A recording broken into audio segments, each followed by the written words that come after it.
All right, good morning, good afternoon, everyone.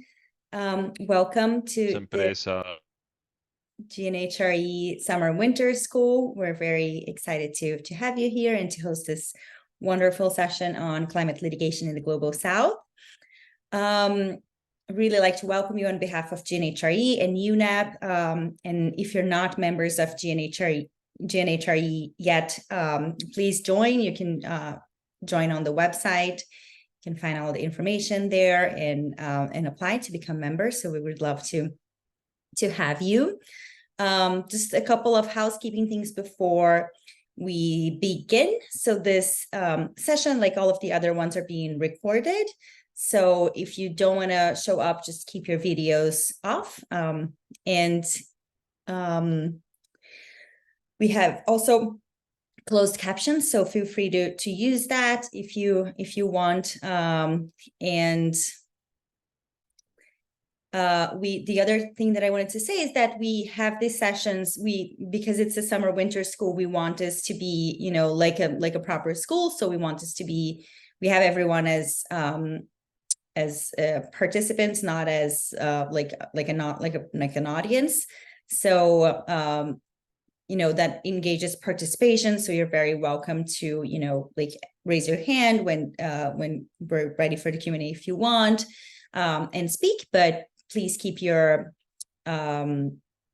yourself muted while the other speakers are speaking. So that's it for the housekeeping, and I'll share my screen now to start talking a little bit about what we're going to cover today. All right.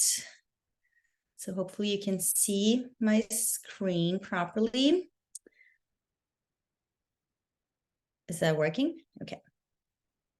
All right. So just before we start, I wanted to explain a little bit about this project on climate litigation in the Global South, which all of our speakers today are part of. So this project began, it was a project that Melanie Murcat, who's at the university, who's in South Africa, and myself, who I'm at Columbia University, and I didn't even introduce myself, but I'm Antonia Tigre, and I'm a Global Climate Litigation Fellow at the Sabin Center and the Deputy Director of GNHRE. So Melanie and I basically met online during COVID, and were really sort of struck by how many wonderful cases in climate litigation there were in the Global South, and nobody was talking about them, or very little people were talking about it. So we really wanted to start this project to increase that scholarship and also make sure that we had people from the Global South actually speaking about these exciting and wonderful cases. So we started that project about 2 years ago, really with this idea of building community and diversity in academia generally. So, we have Melanie, the University of Cape Town, and myself. And then the project is the GNHRE project. So it's hosted at GNHRE, and with also the support of the Sabin Center, where I work, and King's College London, that has provided us with some resources throughout this project as well. So, the goals that we have for this, sort of the why of this project, is really, like I said, to bring together Global South scholars and provide this engagement and collaboration within this growing phenomenon of climate litigation in the Global South, and then develop this community of practice related to climate change litigation, make sure that we could have this exchange, and produce really publications that would be in renowned journals or edited books with Global South perspectives only, and by Global South scholars, with the support of a network of scholars, of more established scholars as well. So we have an editorial team with a mix of Global South and Global North scholars, but with lots of people that are already established in the field that could really help us sort of guide this wonderful group that we have into, publishing in like academia in English, because lots of our of the participants are also, English is not their first language. So since Melanie and I, are obviously from the Global South, we also understood the challenges of getting published in in some of the Global North publications, and we wanted to break that barrier a little bit. So that's the idea of the editorial team too. And then the other really cool thing that we wanted to do was create an annotated bibliography that could really emphasize the scholarship on climate litigation in the Global South, because all of the articles that came out and sort of our own perception as well was that there wasn't a lot of scholarship. And what we found out by doing this bibliography was that there actually is a lot out there, and just that sometimes it's not being emphasized as much as it should. And then, obviously talk about this rise in Global South climate litigation and amplifying these voices and shifting the discourse a little bit, because the majority of the articles kept sort of repeating those same notions that there wasn't, that there were not a lot of cases yet, there was not a lot of scholarship. We wanted to shift that perspective a little bit and really show these important innovations in Global South scholarship and the unique challenges and opportunities that those provided from a comparative perspective as well. All right, so then, okay, so we have the first round. We invited scholars that we knew of, that we sort of knew their work or knew these scholars personally. And that whole batch of papers are starting to be published. So all of the speakers that are sharing their work with you today, their papers have been published already. And then, we still have some coming up to close our special issue, which I think has like 15 articles in total, I believe. So throughout the, until the end of the year, we'll have all of those papers published. And then we decided that this needed to continue, the project needed to continue. So we launched a round 2, and we actually opened that up for anyone who wanted to apply and to join. We had over 60 people applying, which really shows the need for this type of work. And we decided to focus on that, on vulnerability. So, Indigenous peoples, women and children, sort of vulnerable strategies within climate litigation, obviously all of this within the context of the Global South. So we're going to have an edited book focus on these different teams. So in terms of geographical representation, we have in round 1, 7 people from Latin America. In round 2, we have 18 people from Latin America. We have a lot of collaborations within round 2 as well. Then Africa, we have 5 people in round 1 and 4 people in round 2. Asia, we have only actually 1 person in round 1, but then we have 12 for round 2. And then in the Pacific, we didn't have anyone for round 1, but we have 2 people in round 2. And we also have 2 scholars who are from the Global North, but we actually believe that they sort of fit within the project for multiple reasons, that we could have them as contributors as well. So then I just wanted to show like this output that we have of the annotated bibliography, which is on GNHRE's website.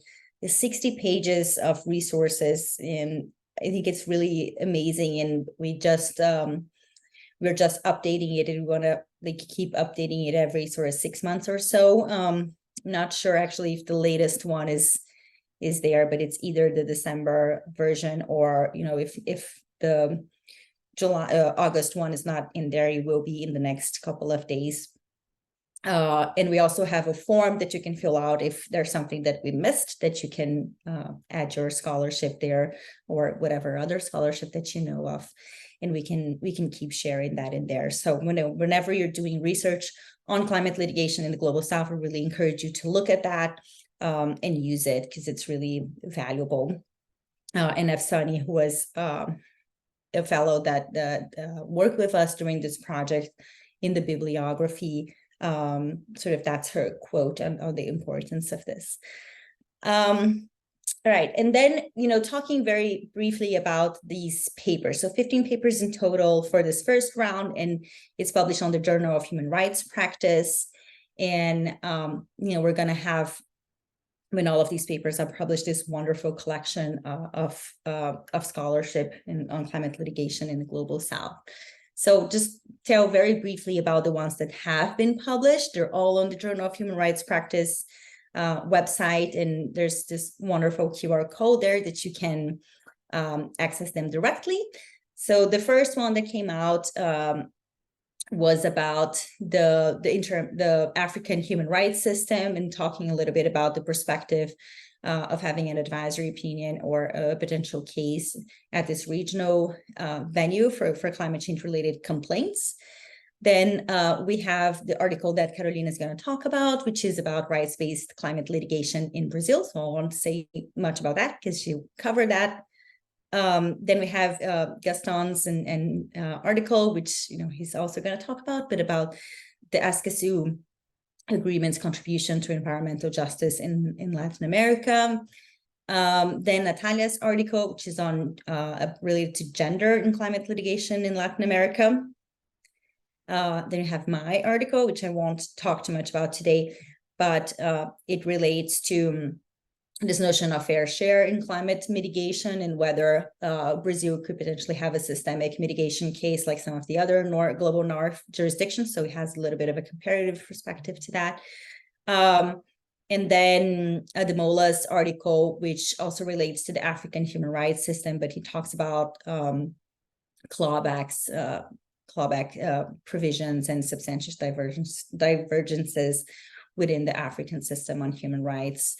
And finally, we have Lisa and Melissa's article, which talks about this specific case in South Africa that was super important about sort of using climate litigation as a strategy, as an advocacy strategy amongst several others that campaigners do. So it's more from a practical perspective as well. So I really encourage you to, start looking at this article and, read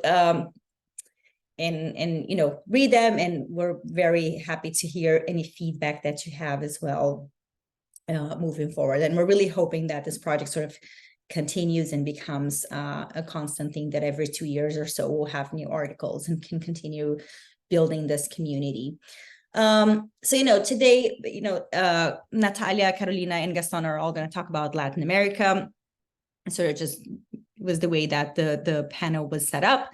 And I really just wanted to give a very brief overview of sort of what that looks like generally, and they'll talk specifically about more examples. But so Natalia and I wrote this other article earlier this year with another colleague on climate litigation in Latin America generally, and providing sort of an overview of cases in the region. And climate litigation in Latin America has been going through such a boom that actually the numbers and sort of the data that we have there is almost outdated already, but obviously they're valuable lessons within the article anyway, in terms of trends and so forth.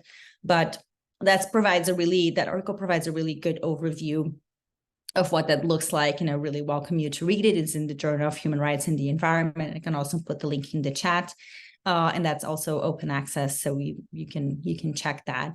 And then I wanted to put in like the latest numbers of climate litigation in Latin America as of yesterday within the Sabin Center's Climate Change Litigation database, which I manage. So we have there 57 cases in Brazil, and Carolina will probably talk a little bit more about that. But we actually have a couple more cases than we have there. Some we still have to include in the database, and we're in the process of doing that. But Brazil has been really growing a lot, climate litigation in the country. Then 20 cases in Mexico, 13 in Colombia, and 13 in Argentina. And Natalia covers the cases in Colombia, and Gaston covers the one in Argentina for our database. Then 8 cases in Chile, 3 in Ecuador, 3 in Guyana, and 1 in Peru. So you can really see how that's increasing a lot. Obviously, Brazil has the highest number of cases, but we have a lot of super interesting legal strategies that are being deployed in these cases. A lot of them are based on the right to a healthy environment, considering how constitutions in Latin America have that, the majority of them have that included in their own constitutions. And so that's sort of the gist of our whole project as well, is that all of the cases that we're talking about have this rights-based, underlining theme to it, because it's a GNHRE project and we're talking about human rights in the environment here. So I talked way more than I wanted to, so I'll stop there. And then I forgot who we said was gonna speak first. Was it Gaston? Okay, Gaston, so you can take it away and I'll stop sharing this and you're welcome to start. Thank you.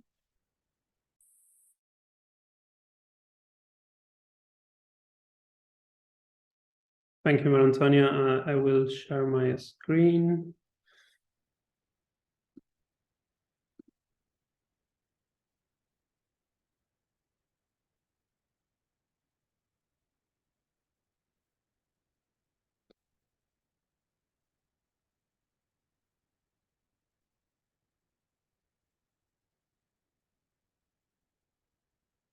Are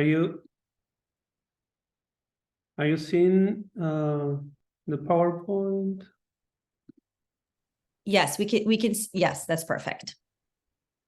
Okay. Well, first of all, thank you very much, Antonia, and also thank you, Melanie, for the invitation to be part of this panel, for leading the project that gave place to this publication, whose main findings I will be presenting next. As you can see, is a paper entitled Escazú Agreement: Contribution to Environmental Justice in Latin America, an exploratory empirical inquiry from the lens of climate litigation. And it was co-authored with Thais Ricardo. She is a Brazilian researcher, and with the main aim of exploring the contribution of the recently adopted Escazú Agreement to environmental, to access to justice in environmental and climate matters. In this case, that means the contribution of the agreement to environmental and climate litigation. In the slide, you can find the link to access to the article. If you don't have access, please let me know. So, for those not familiar with the Escazú Agreement, the Escazú Agreement is an international treaty, like Aarhus in Europe. It seeks to the full implementation and effective implementation of the so-called access right. It was adopted in 2018, in March 2018, and it entered into force after 11 ratifications in April 2021. Alongside provisions regarding access to environmental information, public participation, and access to justice, the Escazú Agreement contains some clauses devoted to the protection of environmental defenders, the need for capacity building and cooperation, and it also creates, like Aarhus did, an institutional framework that seeks to guarantee the continuous development and monitoring of the implementation and application of the agreement by national authorities. And this institutional framework notably includes a committee to support implementation and compliance, whose members were recently elected. Regarding climate litigation, well, as Antonia mentions, as in other parts of the global south, climate litigation started to flourish in the last few years in the region, and she also mentioned all these latest numbers and jurisdictions. So I will pass this. So the main aims of the research was to explore the interaction between these two convergent phenomena in Latin America, namely the proliferation of climate litigation and the beginning of the implementation of the Escazú Agreement. Specifically, we sought to look for information about procedural and institutional hurdles in access to justice in climate matters, and also the potential of the Escazú Agreement to overcome these hurdles. And why this focus? Well, we departed from two presumptions. The first is that procedural rules and arrangements that define access to justice in national jurisdictions are not necessarily well suited to the protection of collective interests, such as the environment. This idea has been flagged for a while by the scholars and NGOs also in the region and beyond. And second, that the protection of climate adds a new layer of complexity to access to justice, given its peculiarities. That results in a mismatch between procedural rules and arrangements and the climate protection through litigation and courts. With this idea and having those aims in mind, we conducted online semi-structured interviews with 11 legal practitioners involved in 15 climate cases in the region. You can see in the table the jurisdictions and the cases in which these legal practitioners were or are actually currently involved. All of the interviewees advocated for plaintiff in those cases, and these were or are cases that we can define as climate-aligned cases or cases that promote climate action in a way. The interview script was divided into two big sections with two open-ended or broad questions. The first was what are the main procedural barriers that you face when filing a climate case in your jurisdiction? And the second one was what are your expectations that the Escazú Agreement will overcome these barriers, considering that the Article 8 of the Escazú Agreement introduced several provisions and standards on access to justice. So let's see the results. First, the interviewees mentioned several procedural and institutional hurdles in their experience on climate litigation and also in environmental litigation. It is worth making a first clarification about this result, this table. The lack of a mention of one of the procedural hurdles in one jurisdiction cannot be understood as suggesting that this procedural hurdle or institutional hurdle was somehow overcome in that jurisdiction, but that it was not at least a critical point for the experience of the interviewee. The questions and also the size of the sample could not be used to claim that this is a full catalog of procedural hurdles in the region, of course. Furthermore, even we directed the question to the climate litigation experience of the legal practitioners. It is clear that their experience in environmental litigation in general was brought by them in their responses. So you can see 6 institutional or procedural hurdles identified and discussed through the interviews. I don't have time now to explain or just comment on each of them. I can give you some sense of the discussions about some of them. For example, some of the interviewees identified or criticized the absence of independent public actors or public funded entities advocating for climate or environmental matters through courts or litigation.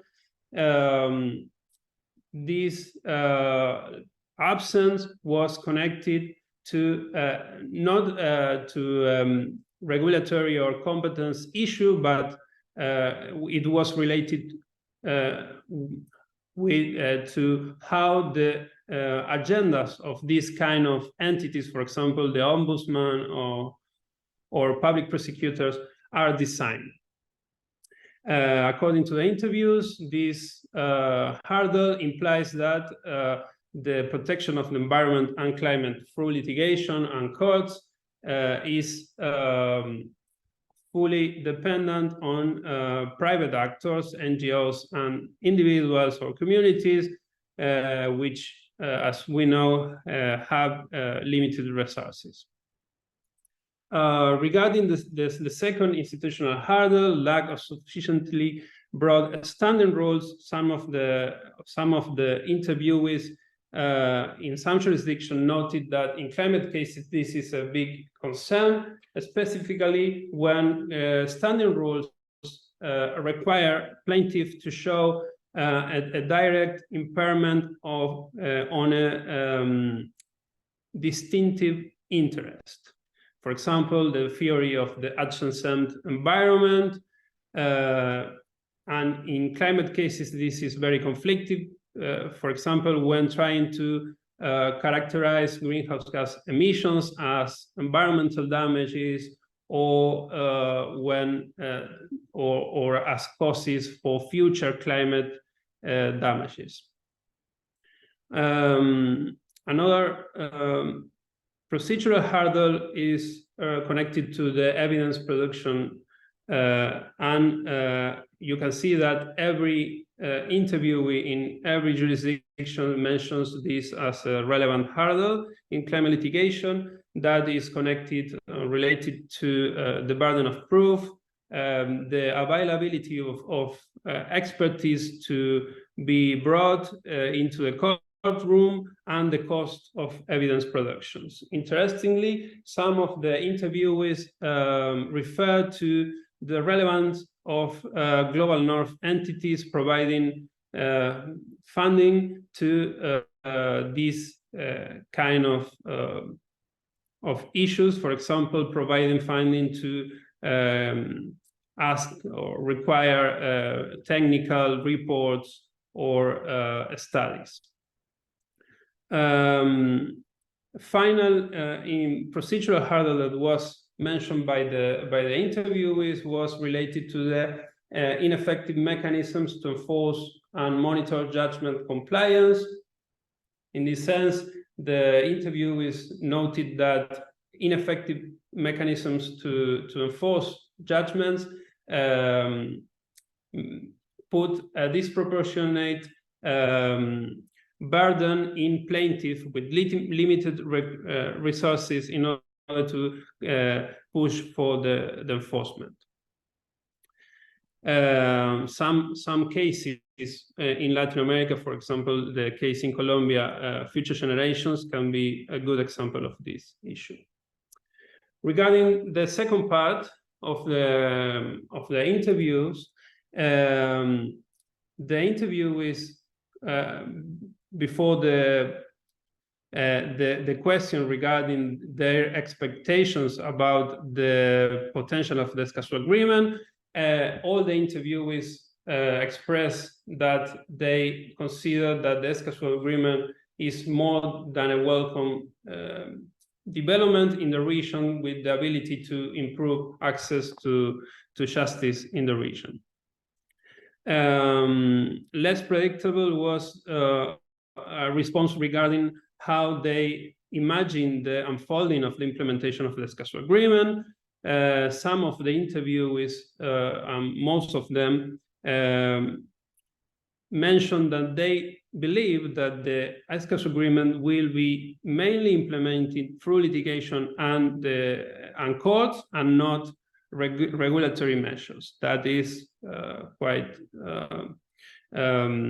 interesting, and it's connected with the idea that the Escazú Agreement, after being ratified, occupies directly a high level or high position in the hierarchy of laws in the national jurisdictions, and offers the opportunity to courts to directly apply the agreement. Furthermore, we asked them for the identification of good practices that could be relevant to overcome the mentioned hurdles. They mentioned several good practices, but in the paper we highlighted two of them: the public hearings and environmental courts. Regarding public hearings, the interviewees noted that they can be used to overcome some of the mentioned barriers. For example, they can be useful to introduce technical knowledge into the courtrooms, and also serve as civil education spaces or places. And furthermore, they can be helpful for the enforcement and monitoring of judgments. Regarding environmental courts, some of the interviewees noted that they can be helpful to overcome, for example, the lack of knowledge or a specific knowledge of judicial actors, and maybe to overcome some lack of celerity in the proceedings. But interestingly, some of them seems to be skeptical with environmental courts due to the risk of this kind of court applying the law in a too formalistic way, and considering that constitutional law, human rights, and creative courts are key elements of environmental law in this region. So, 3 conclusive ideas. As I mentioned previously, our findings regarding the procedural hurdles cannot be considered or interpreted as a full catalog of procedural hurdles in the region. Instead, a possible interpretation is to consider these hurdles as action points for the Escazú Agreement implementation at national and regional level, with the participation of the COP and the committee, of course. Also, it is worth mentioning that all these identified hurdles or barriers, as the table shows, can be addressed by the implementation of the Escazú Agreement, since Article 8 includes them all in the text. A second idea is the role of litigation in the Escazú Agreement implementation. As I mentioned, interviewees consider that litigation and courts will have a key role in the implementation of the agreement. In this sense, not only the Escazú Agreement will contribute to climate and environmental litigation in general with the new standards provided, but also climate litigation or litigation will contribute to the implementation and development of the Escazú Agreement. In this sense, climate litigation, due to its particularities, probably will push the boundaries of procedural law and be a key input for the implementation of the Escazú Agreement. And a final idea, I don't have time here, of course, to explain this, but we conclude our paper with an initial idea of the transnationalization of procedural law through the Escazú Agreement. This sketch is not part of the paper, the published paper, but it is part of a working paper that hopefully will be published in a few months, I hope.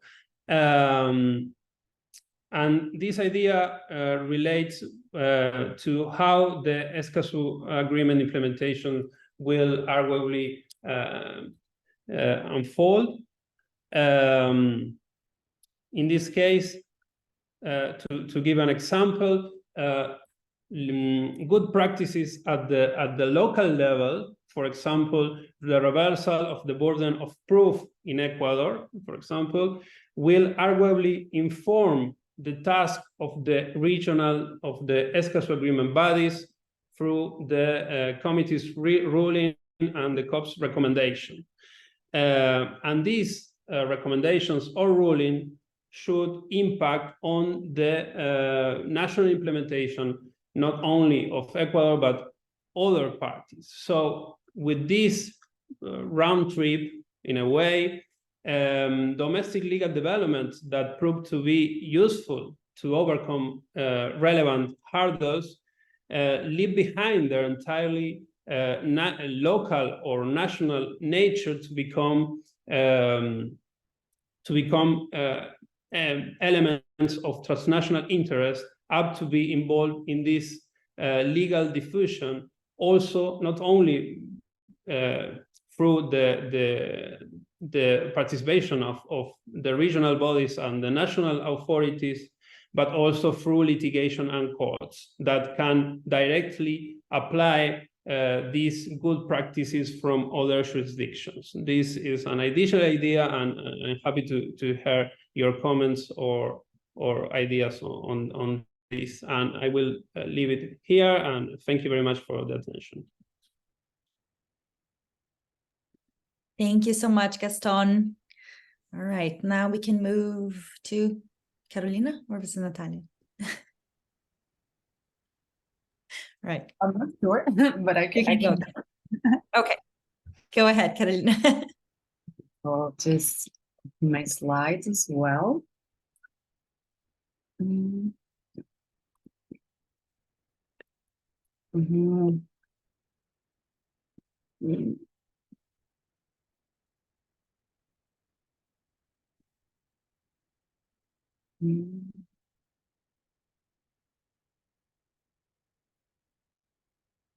Okay, so I think I got it. Can you see my screen now? Yes. Okay, perfect. So I'll just also put a timer here so I can manage my time. And while I'll be presenting this article called Right-Based Climate Litigation in Brazil, an assessment of constitutional cases before the Brazilian Supreme Court. And I'm here representing myself, but the other authors of this article, which is Daniela de Andrade Moreira, which is here on her birthday. So happy birthday, Dani. But also Ana Nina and Maria Eduarda Segovia Neves. We are all researchers at JUMA, which is our research group called Law, Environment, and Justice in the Anthropocene. And we're based in Rio de Janeiro at PUC-Rio, the Catholic University.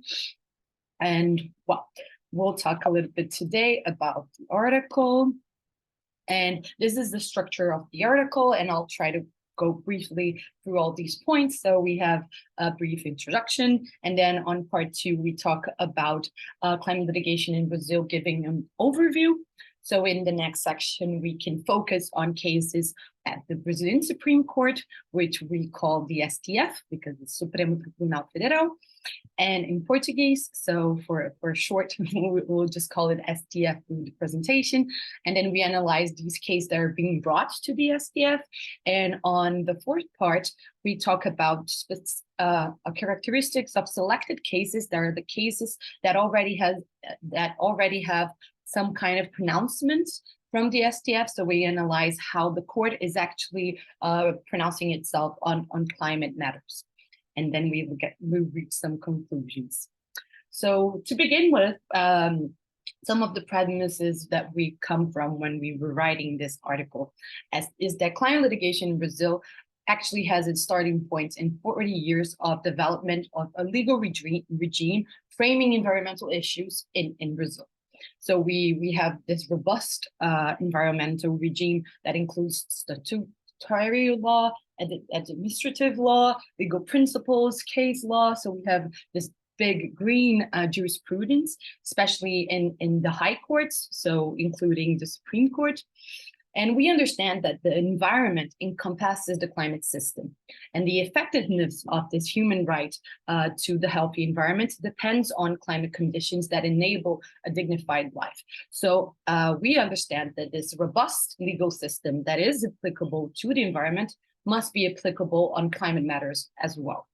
So just to highlight some of these main points that are really interesting to what we're going to talk about in the article, we have in the Brazilian federal constitution established this right to an ecologically balanced environment, and that is read as a fundamental right, is enriched in Article 225 of the federal constitution.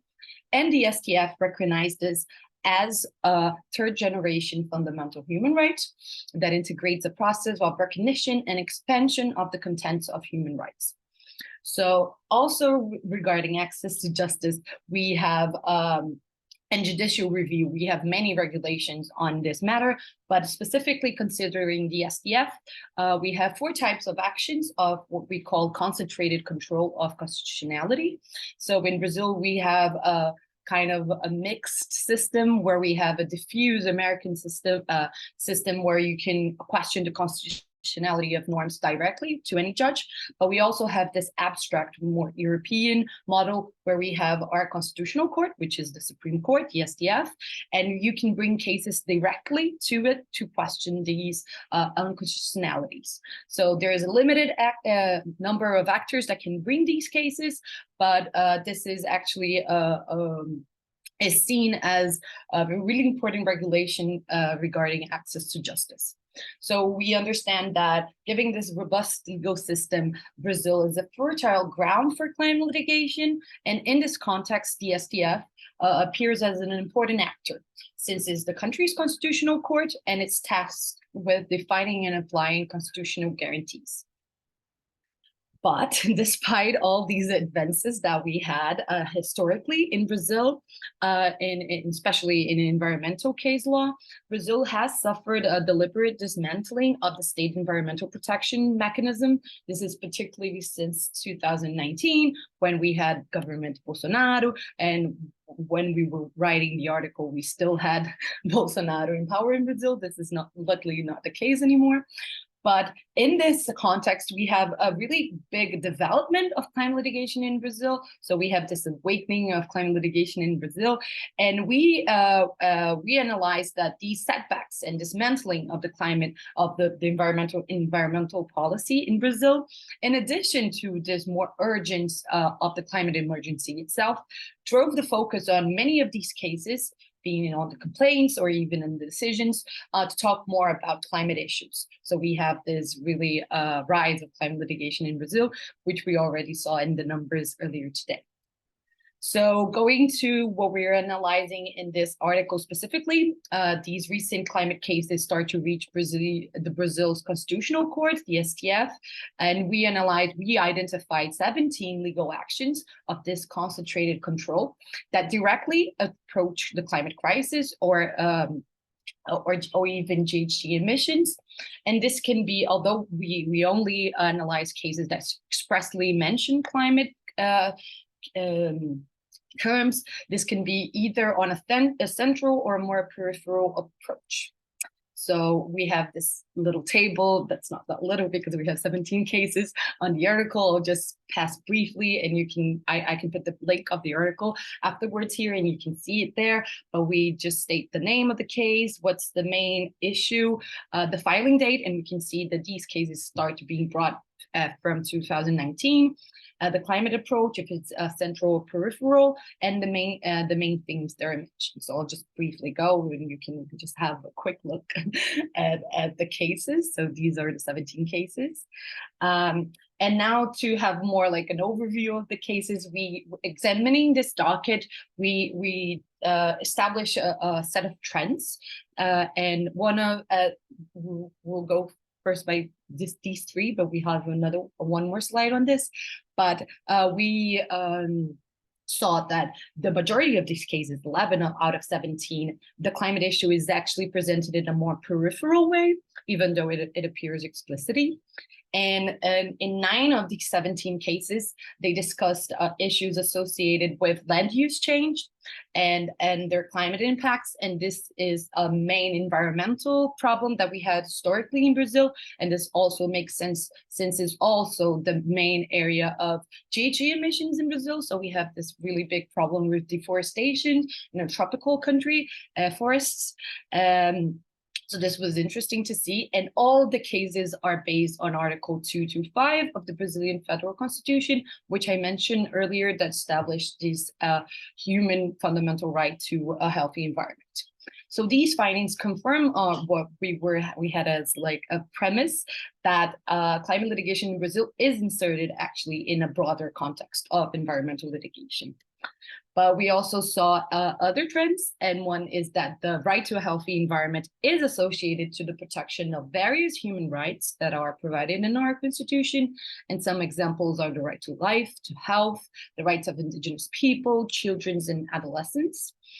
There is also a growing role of the civil society in climate litigation, and we saw this specifically in these constitutional cases through the amicus curiae, the friends of the courts, and this intervention, since NGOs and other civil society actors cannot actually bring these cases directly because of standing concerns, but they actually are very active in these cases, even though through the amicus curiae briefs. So this was interesting. And also that we saw there is a diversity of demands, of remedies that are being requested by these cases. So we even have, we range from requests like the unconstitutionality of newly adopted regulations that were seen as setbacks from the previous status of protection, but also the lack of implementation of policies, and these were all being questioned through these actions. So, okay, going to the next part, we saw that these climate cases before the STF are really recent, and not all of these cases actually already had decision at the time of the writing of the article. But so we decided to focus on some of these cases, which were only 5, where we saw either interlocutory pronouncements or final judgments on the merits, since we didn't have that many final judgments yet, to see how the Supreme Court is addressing the climate issue. So the climate issue must be expressly mentioned, but again, it could be centrally or peripherally. And while we find these 5 cases here again on a nice table, and we have the name at issue, what pronouncement we had at the time of the writing. Actually, this is the survey date of this is the 1st of July of 2022. So this has changed. We have some changes. We have some new pronouncements since then. But then at the time, what we had, what was the date, and how was the status of the case. And we also were able to find some trends and some common characteristics on these cases that already had pronouncements of the Supreme Court. So the first one, really related to what we already talked about in the claims, is that the court reaffirms that the right to a balanced environment is a fundamental right, and is also the basis of protections of several other human rights. So we see this interconnection between the environment and many human rights that are established in Brazil's constitution. It's also established that there is a close relationship between the domestic, international, regulatory spheres of environmental protection.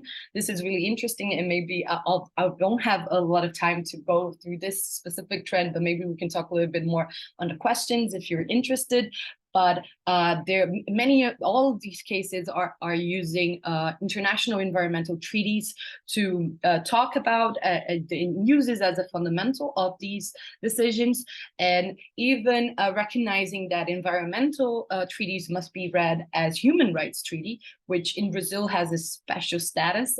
We call it super legal status, which means it goes only below the Constitution, but it goes above all other regulations in the Brazilian system. So this is really interesting, and we saw this being stated even about the Paris Agreement, which was commonly brought in these cases.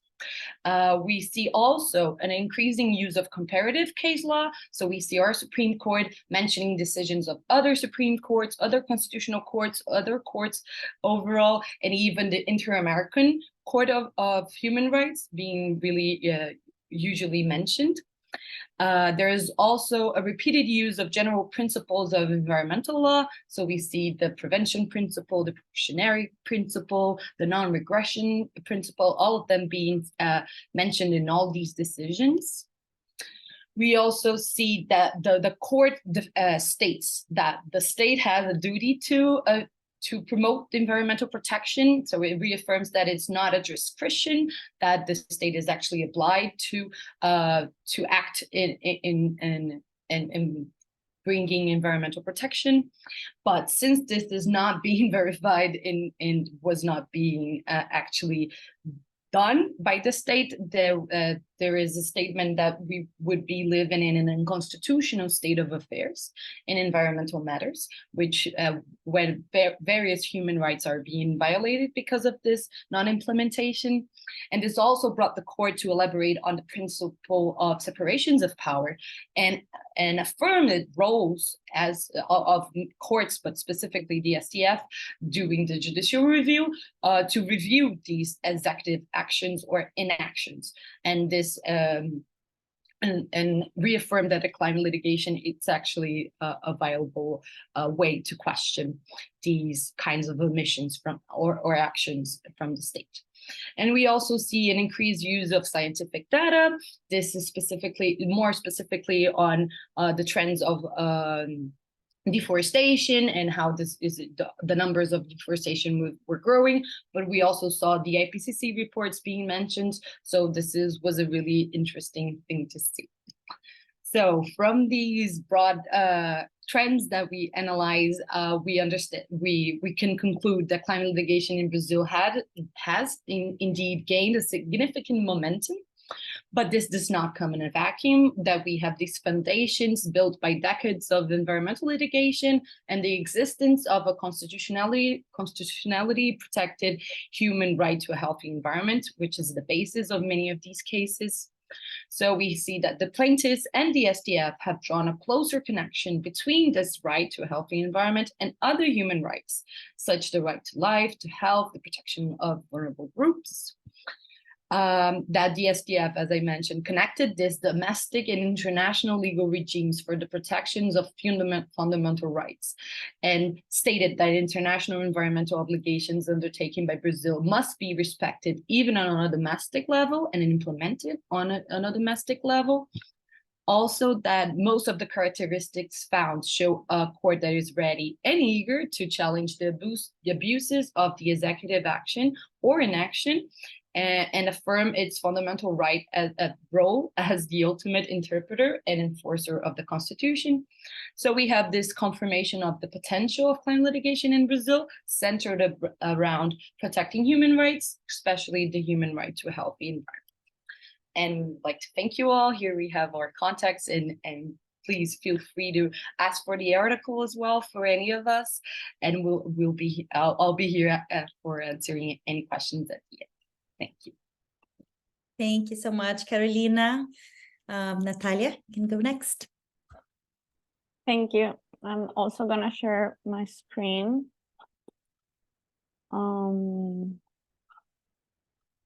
Let me know if you're seeing the presentation. Is it working? Yes. I think for me, it's not showing. The size is a little, like it's not You need to let make me it reduce a little bit. reduce. Is it working or not? I don't know if it's my screen, but I can see sort of part of it. Let me do it in the other, my other screen, just in case. Oh my God, there's Zoom now. Okay. I do this.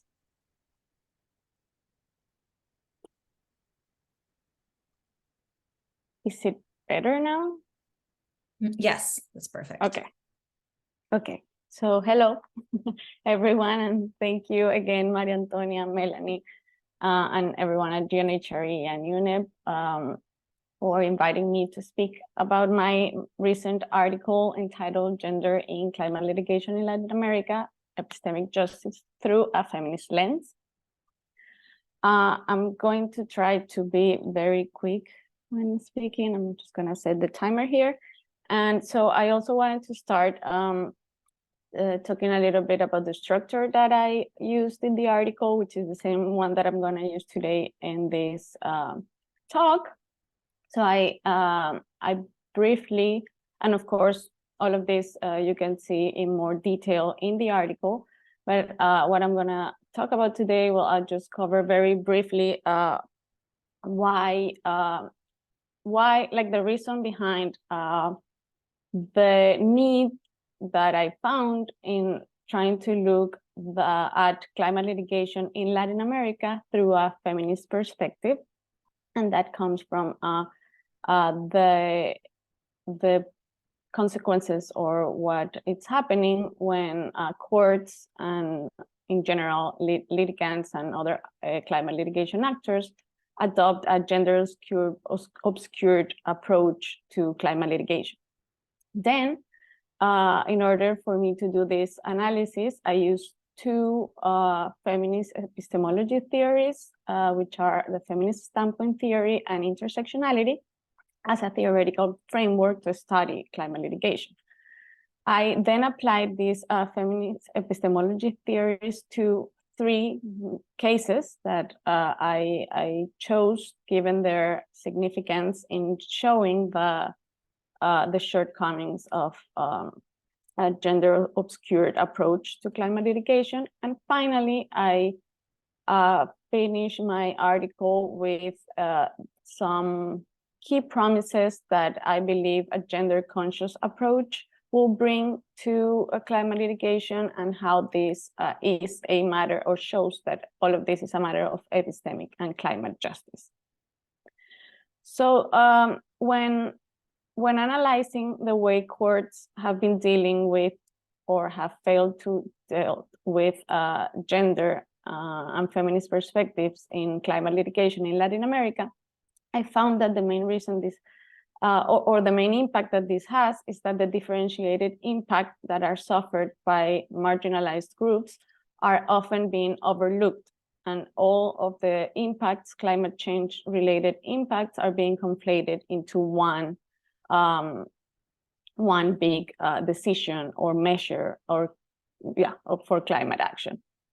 And the problem with this is that when we look at how the courts, in the few cases that have started to deal with these differentiated impacts, they first focused on the material impacts of climate change.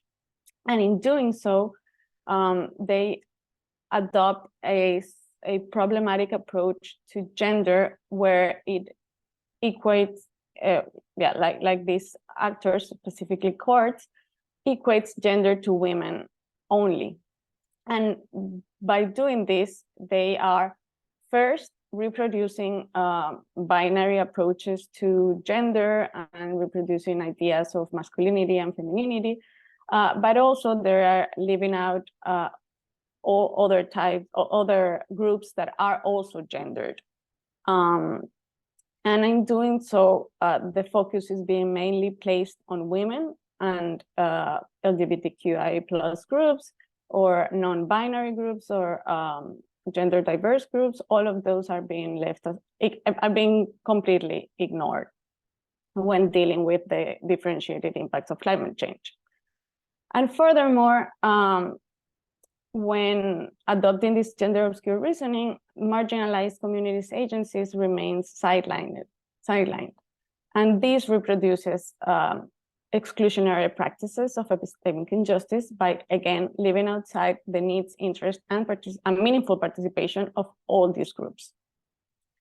And this is something that we're going to see in the cases that I'm going to talk to you about today. So very briefly, these two feminist epistemology theories that I used help us in myriad ways, some of which are feminist standpoint theory, for example, help us problematize what is being considered knowledge and how this knowledge is being produced within the context of climate litigation. And furthermore, this theory brings value to the knowledge and understanding from the perspective of those that are being oppressed or those that are in the periphery. So kind of like places the focus on the importance and the epistemic advantage of these groups in what is known as situated knowledge. And on the other hand, intersectionality helps us unveil interlocking systems of oppressions, takes into consideration race, gender, class, ethnicity, in general, all sorts of oppressions that intersect and give rise to a new and unique form of discrimination that specific groups suffer, and specific unique forms of inequality. So when applying these feminist epistemology theories in Latin America's climate litigation, I found that it helped us, or it helped me, try to understand how climate impacts differ due to the process of gendering in climate litigation in Latin America, and what measures of climate action would better reflect the needs, interests, and cosmogonies of marginalized groups. So with these two big questions in mind, I analyzed, as I mentioned, three main cases, which are the Lacaon case at the Inter-American Court of Human Rights, the Future Generations case, and a Mexican case that was brought before the courts by two Mexican women.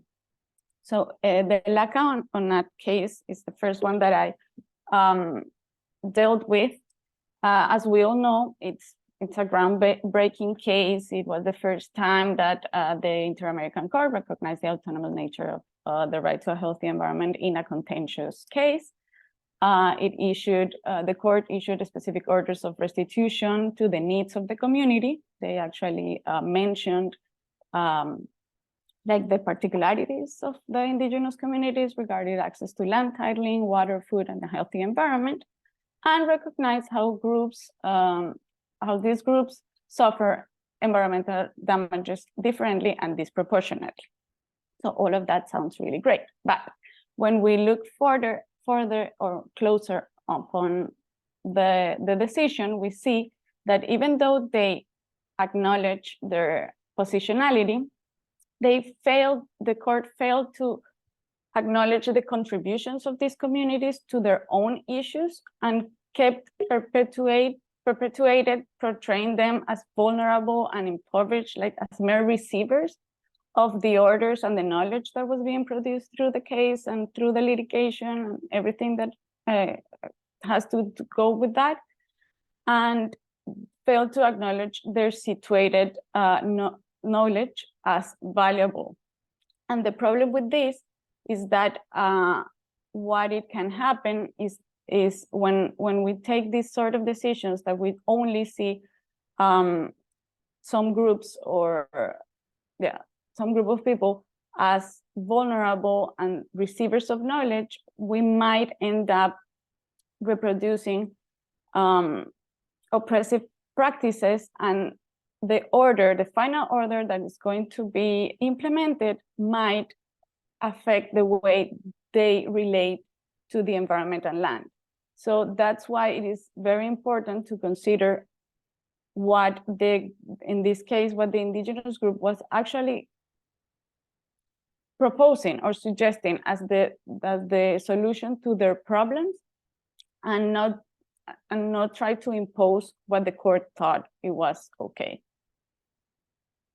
Now we're going to, I think I'm good with the time, going to the future generations case.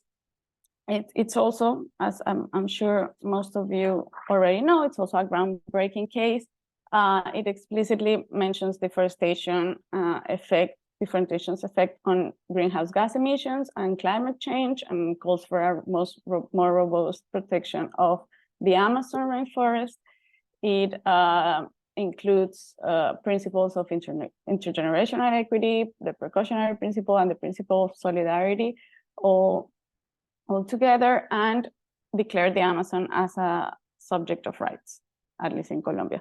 But again, when we take a closer look, we see that the court takes an essentialist view of humankind and erases differential responsibilities to our current crisis. Intersecting discriminations are being overlooked. So, for example, it doesn't consider, like, because in this case it was a case brought by 25 children. The decision doesn't consider those children, who they are, like what are their particular situation, like what other kind of discriminations they can be experiencing. Like children, as any of us, experience all kinds of intersecting discriminations because of their age, because of their race, because of their gender, and all of this is being overlooked in the decision. And children's voices in particular are also being ignored. And I say this because when looking through the feminist epistemology theories, we can see that the mere inclusion of a particular group within the decision or the orders to implement a decision does not necessarily imply that they're being actually considered or deemed valuable, or that their knowledge is being actually taken into consideration. So, for example, in the case of the future generations case, the children plaintiffs are being or should be part of the intergenerational pact that was ordered in the decision, but we still need to go like a step further, because even if they're there, first of all, we don't know if they want to be part, like representing all Colombian children. We don't know if they are actually going to be heard, like their voices are going to be heard, or if their needs are going to be considered, because they're going to be like, I mean, there are power imbalances in those sort of scenarios. So we're not sure if that's going to be, and since there's no mention of that, like there's no way that we can prevent that from happening. And finally, the last case, because I just realized I run out of time, so I'm going to go very quickly. This last case is a Mexican case. It's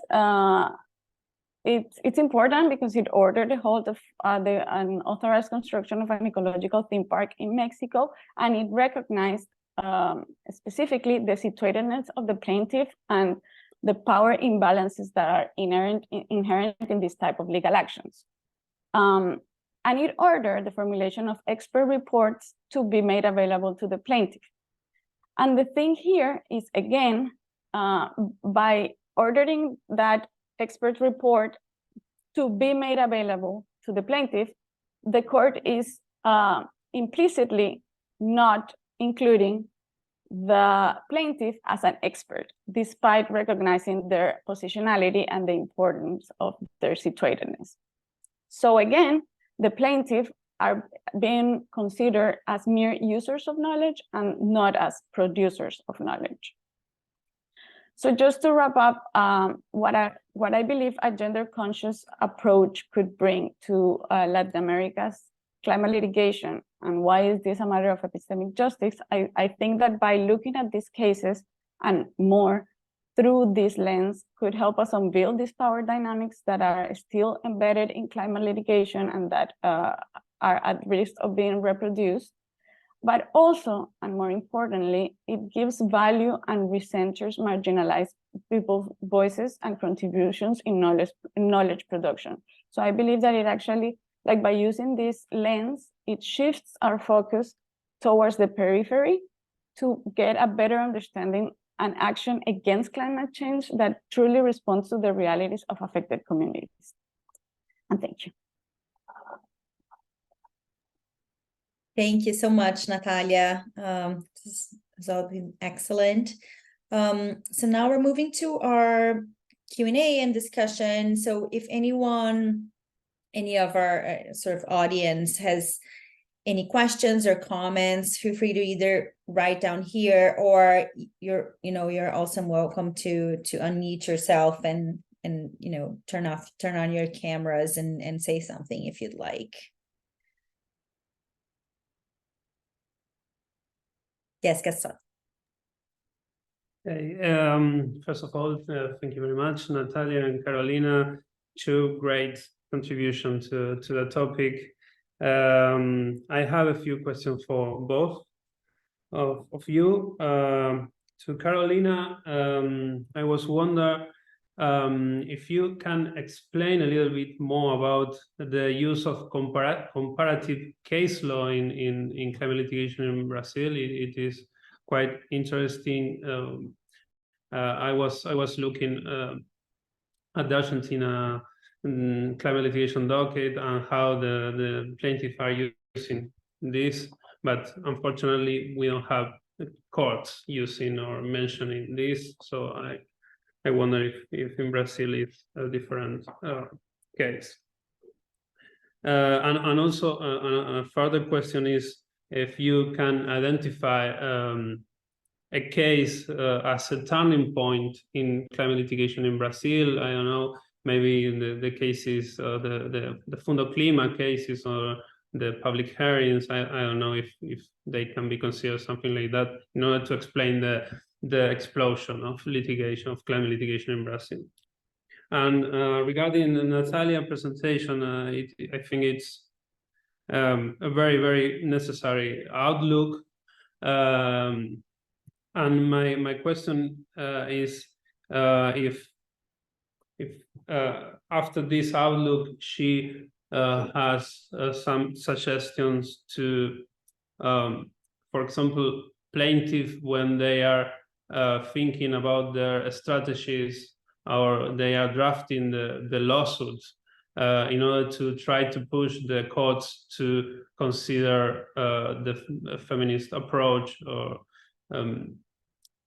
because of course training in these kind of issues of the judicial actors is very, very relevant, but maybe you can suggest some action points for the plaintiffs also. I don't know. Thank you.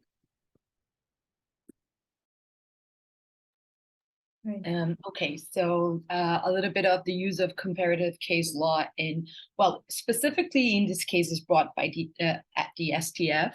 So we see that the justices are using other cases that are already being judged in other courts. So we have mentions of agenda and even and especially other constitutional cases, so as Norvawid and these other climate cases being mentioned in the decisions. What we thought it was really interesting, and we saw I think something that helped a lot, and we have these public audience that you were mentioning about in your article as well. So in Fundo Clima we had, but not only, also in other cases such as Fundo Amazonia, and all of the justices were watching. So we had also like this many environmental cases being judged.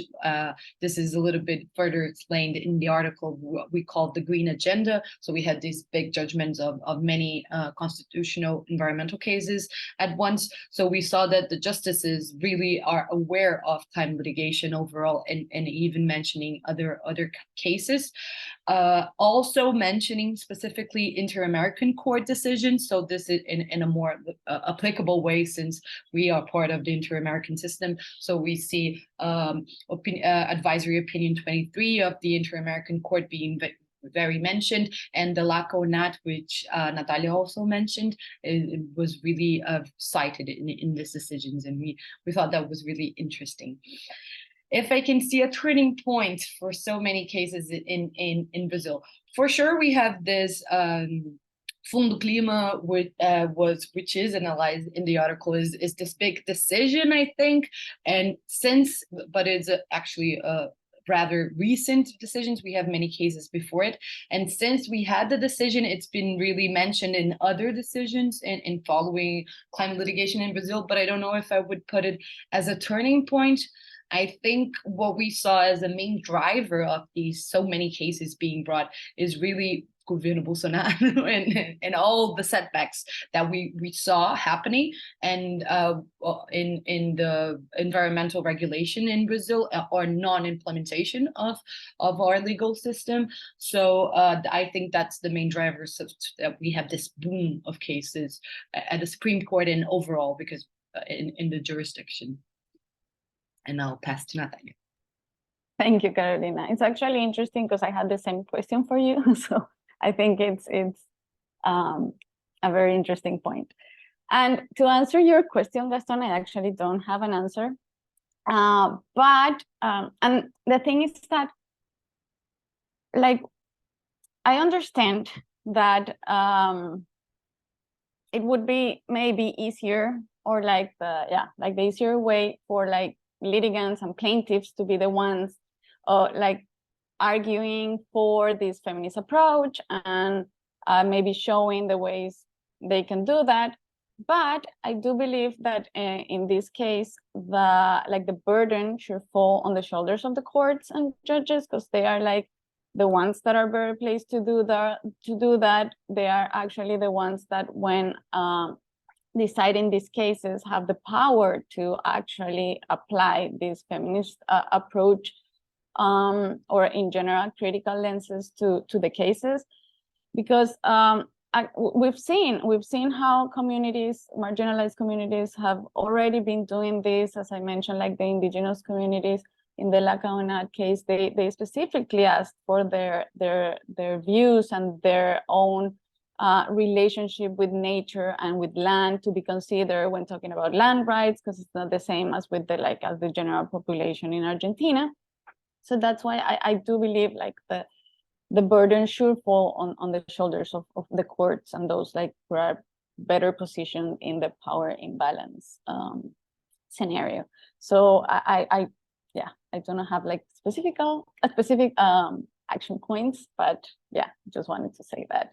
And I actually have a question for you, Gaston, if I may, and this is just a question on maybe like the background on your research. And I just wanted to ask, like you mentioned that the people that you interviewed were all on the side of the plaintiffs, right? I wanted to ask you if this was a decision, like a conscious decision that you made. If so, then why did you do that? Or if it was more like because that's what was available, who were like interested in helping you with this, or all that sort of things. And also just wanted to like to know, like, were they the lawyers in the cases, or were actually like the people Thank you, Natalia. Well, we decided to reach the lawyers involved in the cases. That in most of the cases, that is the main lawyer or the main legal practitioner in the case for the main plaintiff. But in other cases, they were part of the legal team of the plaintiff, but maybe they are not in the proceeding documents. But yeah, all of them are legal practitioners that were making decisions on the cases, on the strategies. And regarding our choice to just interview lawyers from the plaintiff of the cases, well, first of all, we had limited resources. Of course, a broad sample with, I don't know, judges or practitioners of the defendants would give more substance maybe to the results, but it's what we could do at that time. 11 interviews, it's quite a lot of time because they are not just they took like 2 hours, 3 hours just for interview. And also we thought that in the end, the Escazú Agreement is the aim of the Escazú Agreement is offering these standards to communities, NGOs, individuals in order to protect the environment, because access rights are instrumental to the right to a healthy environment, as it is recognized in Article 1 of the Escazú Agreement.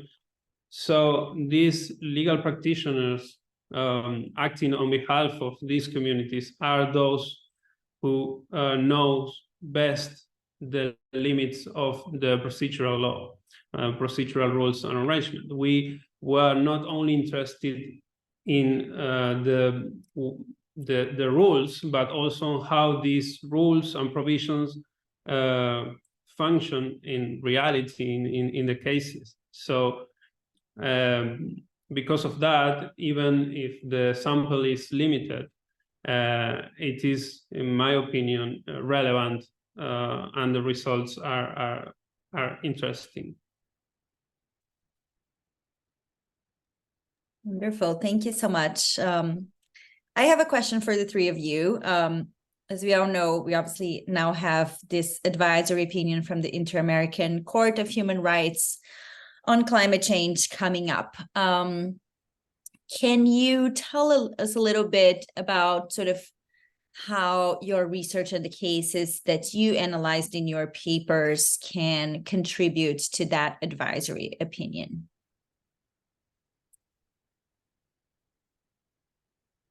The three of you.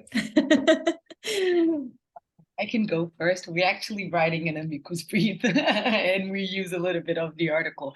So I think looking for a comparative lens, I think, well, we saw many cases of Latin America here today, and we see that we already have these courts that are affirming that we have, the state have a duty to protect the environment, and this also includes the climate dimension of the environment. So I think what could be used as to be seen how the region, how Latin America already recognized the state through its judiciary, but that can be seen broadly, how the state must act and to defend a stable climate, and how this is not an option, so it's really a duty, and also inform some kind of standards of what should be seen regionally. But I think we can learn a lot about the domestic. The international level informs the domestic level, but I think the domestic level can also inform the international level, just like Gastón showed us in that nice image in his article.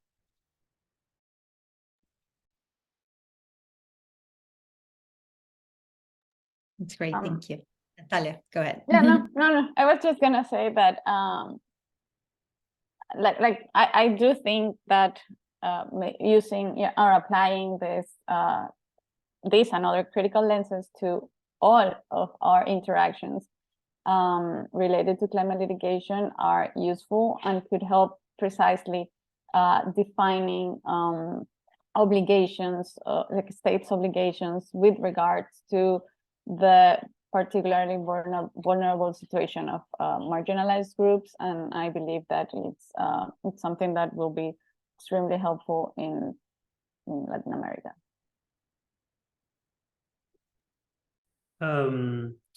I am also involved in an amicus. So first of all, I want to say that the request by Colombia and Chile is full of references to the Escazú Agreement.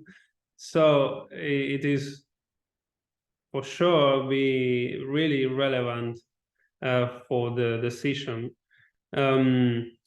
And I remember that there is at least one question regarding access to justice in climate matters. So it is obvious that the Escazú Agreement will inform that answer. And I think that the question is related to future generations, access to justice. So this, at least this idea of the hurdle of the standing rules in climate cases, and how the traditional theories about standing, like the theory of adjacent environment, is not adequate for climate cases. I hope it will be considered by the court. We saw a recent judgment of the Supreme Court of Mexico in a climate litigation case, that the court is dismissed the case because of the application of the adjacent environment theory against plaintiffs who were children or youth persons. So there is an issue, there is a problem, and I think that the advisory opinion is a great opportunity to address it using the Escazú Agreement and promoting a purposive interpretation of the agreement. All right, wonderful. I don't think there are any other questions from the audience. I can some questions. So for Natalia, I was thinking, and Gastón mentioned this in his presentation as well, that we have we already have this bigger claim that the judges are not necessarily ready to deal with these environmental matters overall, and we have this lack in many countries in Latin America. And how do you think this applies to also looking at the vulnerable groups? Are the judges prepared to actually listen to these vulnerable groups and hear their voices and have a feminist approach? And maybe what can be done if they do not? And I suspect that might be the answer. What we could actually do to change that? Yeah, so it's a very complex question, in that, yeah, like knowing like what they think, it's very hard sometimes. I mean, I do think that in some cases, there are some courts and some judges that are more open to take like a different approach to climate litigation. And actually that's one of the reasons why I thought it was important to do this research based on Latin America's climate litigation, given the judges' like use of novel approaches. Like we've been using that like in very different cases and with very different like theories or trends. Like I feel like judges and courts in Latin America are not shy, or do not shy away from like using innovative approaches. So I think that maybe we do have something there that could be like further advanced. But that being said, I do believe there's a long way to go for our Latin American judges to apply a gender perspective that it's not binary or essentialist. And I think this relates to our sexist culture. Like at least Colombia has a very prominent sexist culture still. And we can see that also in like for example, the number of judges that are male. So like, you know, of course there are less women judges, and there are of course even less like LGBTQI or non-gender conforming people in those positions. So I do think that by maybe opening it up to a more inclusive participation and like just starting to talk about these issues and like to not being scared of talk about this, and like gender is not a bad word or anything like that. Like I do believe that we might have a scenario to push this further. I don't know if I answered. I don't think I answered your question, but just to add something really quick, I was thinking that in Argentina in the last couple of years, two laws were enacted. One is the so-called Ley Yolanda, is a call about the need for public authorities of all the three branches of the state to be trained in environmental issues, and also a law called Ley Micaela, which is the same but regarding gender perspective. And in my paper, I mentioned that the implementation of the Ley Yolanda could be a way to implement the Escazú Agreement in Argentina in the training of public authorities and judges in environmental matters. But after the presentation of Natalia, I am also thinking that the implementation of the Ley Micaela on gender perspective also is key to the implementation of the Escazú Agreement, considering all the dimensions and references that the Escazú Agreement has on vulnerable communities. So yeah. That's great, super interesting. All right, I think we are at our time.